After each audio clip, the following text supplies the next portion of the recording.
Hello, Simon the Great. I'll meet him. I'd like to begin by clearing up something which was perhaps left unclear by the video which I asked you to watch yesterday about the Bar Kokhba rebellion, and that is that the Romans called the city of Yerushalayim Aelia Capitolina, which was spelled this way: Aelia Capitolina, Aelia, Capitolina, Capitolina. And according to it's a machlokas among the archaeologists and historians, what came first, the Bar Kokhba revolt or the building of the temple of Jupiter on the Harabayas?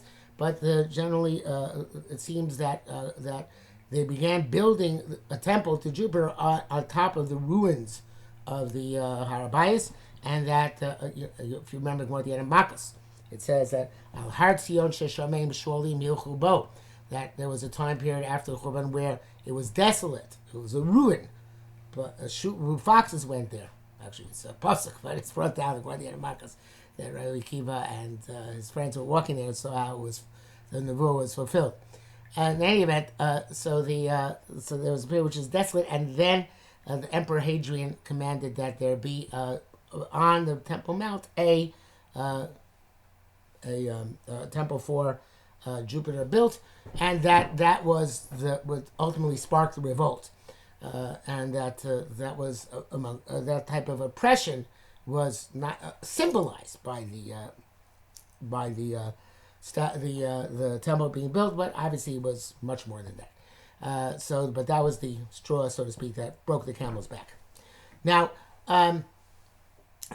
after the defeat of Bar Kokhba, as we know, many of the Chachamim were killed. Hundreds of thousands of Jews were killed.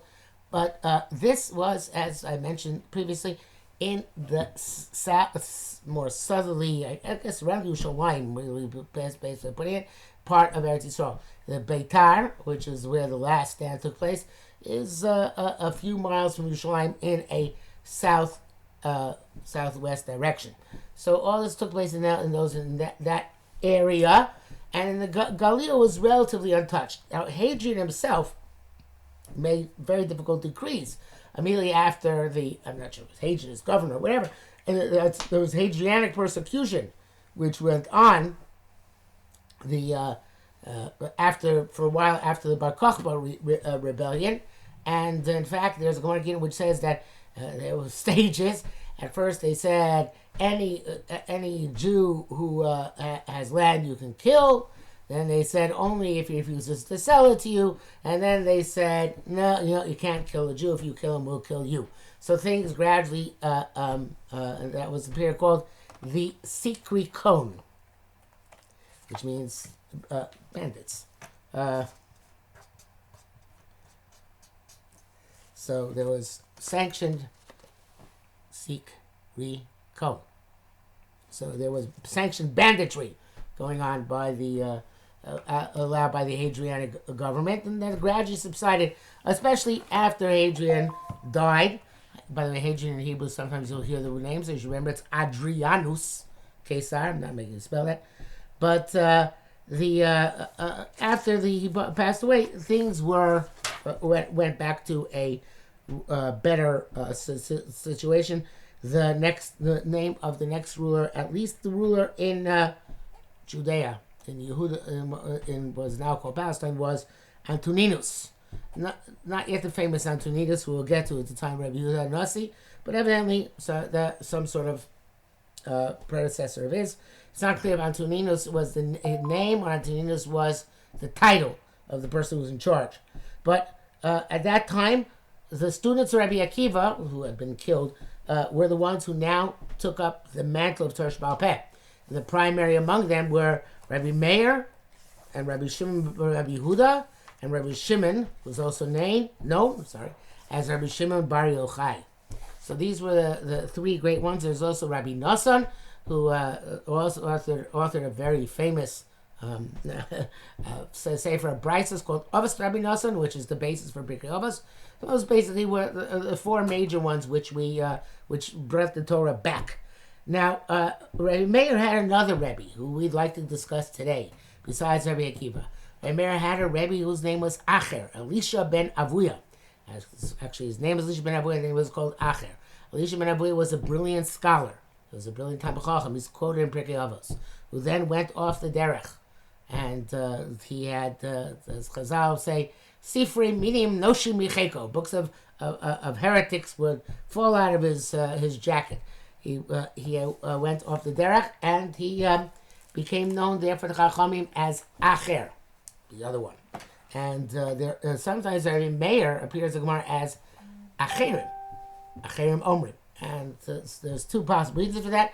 One of the reasons given is because he learned Torah from Acher. Now, he learned most of the Chachamim had to do with Acher when he was still Talmid Chacham and one of the scholars of the Beis Medrash.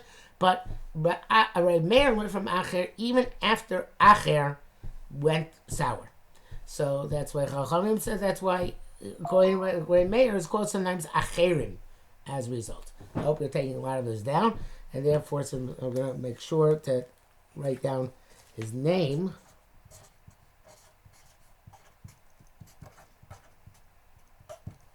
This was his name before he was called Acher. Elisha ben Avuya, then known as Acher.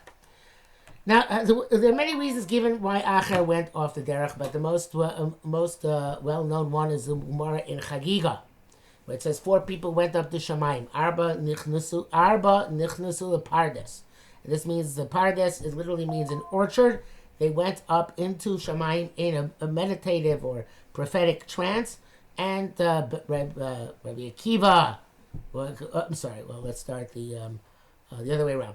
Ben Zoma went crazy. Ben Azai died. Acher went off the derech, and Rabbi Akiva nichnas b'shalom v'yatza b'shalom. Of the 4 great Kabbalists of the time, that was their faith.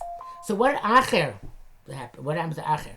So the Chazal say when he went up to Shamayim, he saw the head malach, whose name is, we don't usually say it correctly because his name is malach, but it comes from the name which we give him is a Latin name, Metatron. Metatron means the meta malach, right? So he saw the malach, we usually call the malach matat, sitting and writing the merits of Am Yisrael. And the Gemara says, Acher says, Leis din v'leis dayan. There's no judge and no judgment. And he went off the derech. And the Gemara says that even though Matat was then hit in front of Acher by a burst of lightning, and he was thrown out of the yeshiva Shomala, was thrown out of heaven, nevertheless Acher went off the derech. And the obvious question is, so what if the Malach Matat is sitting down? And why does it mean there's Leis Din Los Dayan? So that's important to know. Acher did not deny that there was a Kodesh Baruch Hu. Acher denied that Hashem is directly involved with this world. Because otherwise, how could the Malach Matat be sitting down? He said, Mika Yeshiva Kame Mala. How can he be sitting down in the presence of HaKadosh Baruch Hu if there's a direct connection and concern, and HaKadosh Baruch Hu is the ultimate judge? It must be that the system doesn't work that way. Okay, let's to understand why that would mean that is beyond our scope for today. But that's Acher. Therefore, later on, Rabbi Meir once asked him. Rabbi Meir was walking with him. Acher was riding a horse. It was Shabbos, and Rabbi Meir was walking with him, and they reached a certain point, and Acher said, "You have to go back because we reached the 2,000 amos of Tchum Shabbos." And Meir said, since you're so brilliant and you know about Shabbos, why don't you do tshuva? So Acher said, because once I was riding behind where the Beis Hamikdash stood, and I heard a basko which came out and said, a voice that said, Shuvu banim shavivim chutz me'acher.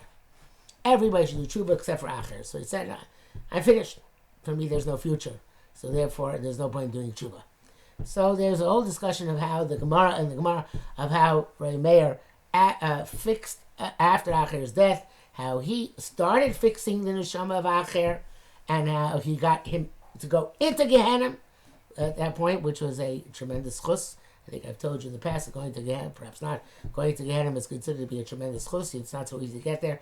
And then Rabbi Yochanan, many generations later, uplifted him out of Gehenna. So according to Chazal, it seems that ultimately even Acher had his tikkun and got into Gan Eden and was zoicha to be part and parcel of the people who have a chayik olam haba, and certainly, and perhaps much more than that.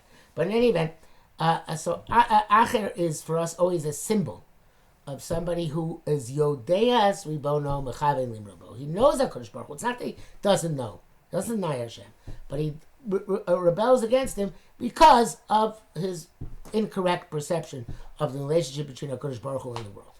So Rabbi Meir learned from Acher, but he also learned from Rabbi Shmuel, who we've mentioned in the past, and his ultimate Rebbe was Rabbi Akiva.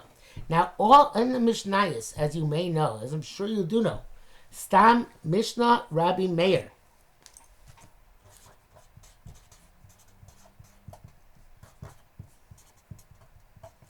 If you have a Mishnah without any other name in it, just a plain statement, it's considered to be without attribution.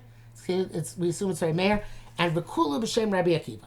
And whenever Rabbi Meir says you have Stam Mishnah of Rabbi Meir, it's in the name Rabbi Akiva.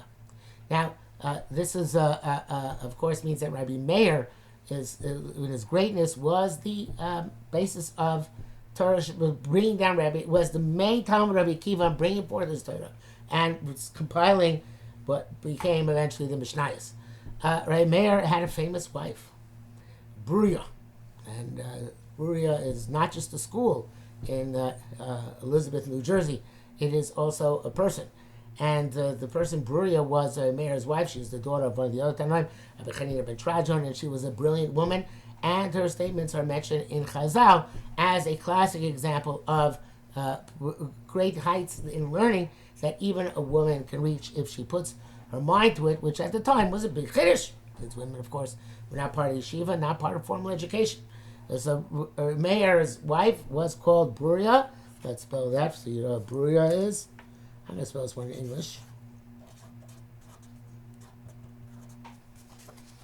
Beruriah. Okay, so remember that name.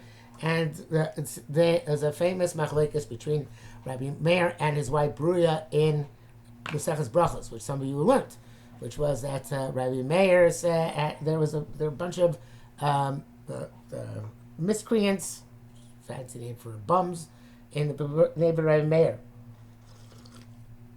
And Meir damaged that they should die or be taken away, whatever. He davened that they should get rid of them.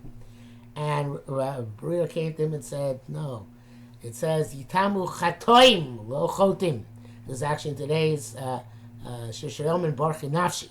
Yitamu chatoim means that not the sinners, the chotim should be eradicated, but the chatoim, their sins should be eradicated. So therefore, and she told Meir, daven that they should do tshuva. And remember, daven, that's a big question, how I can daven or somebody else to do tshuva. What about their free will? But let's leave that out for a moment, for this moment. So she davened for them to do, they davened for them, Meir davened for them to do tshuva, and they did tshuva. So there's a funny story, which is told about the Munkacher Rebbe, who was a Rebbe before in pre-World War II Europe, who was very, very zealous. He was very, very opposed to also most Jewish movements other than the extreme ultra-Orthodoxy, which he practiced at the time in Slovakia. So they asked him, and he used to write very, very harsh and nasty things about the other people. So they said to him, wait a minute, but what about Beruriah, who said you should daven for that they should do tshuva, not that they should be eliminated? So the Munkacher Rebbe is supposed to have said, who says they're paskin like Beruriah? Paskin like Rabbi Meir. So in fact, though, the psak is generally understood to be, obviously it's psak in a matter of Agaritz, it's not quite a psak halacha, but the trend, of course, is to follow Beruriah and to daven that the chatoim should to eliminate the chatoim. Now, you might remember that Meir was considered to be a a descendant of Nero Caesar, and we mentioned Nero Caesar might have been Nero, the emperor himself, or another general that had a similar name. But this is, of course, Rabbi Akiva comes from Gerim. His father is supposed to be a Gerim. Rabbi Meir comes from Gerim. This is supposed to teach us that, of course, that we have to look for Torah no matter where it comes from. Doesn't matter if a person is a great person or a low person. They are possible. In other words, their background is great or low. That doesn't matter. Everybody can accomplish meaningful things in the Torah. Okay, at the later on, just for the Rabbi Meir and Rabbi Nosson, which you mentioned, had a tussle with Rabbi Yehuda Nasi. When we get to Rabbi Yehuda Nasi, we'll deal with that. We get to Shem next time we get together, we'll deal with Rabbi Shimon Bar Yochai. And have a good Shabbos and a good Chodesh.